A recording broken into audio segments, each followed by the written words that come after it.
Earth is the only place in our galaxy that holds life, at least as far as we know. But what makes our planet such a habitable place? Our planet is a complex space in which many different natural systems interconnect. Think of these as the life support systems, constantly maintaining just the right conditions for us to live and thrive.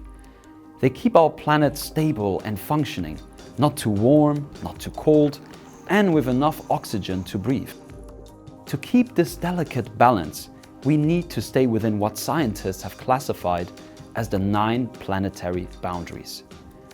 We have already crossed some of these boundaries, and if we continue with business as usual, there will be no way back.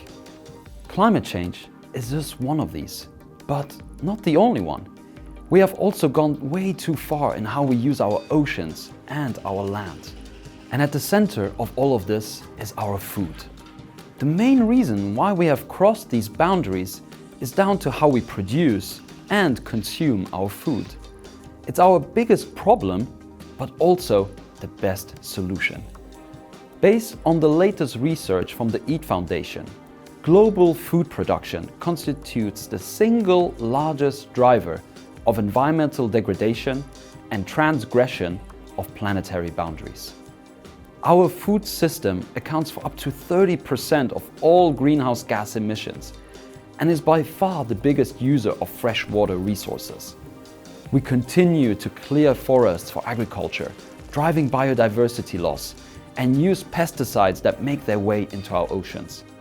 The good news is it's not too late to reverse this damage. Our food system needs transformation now.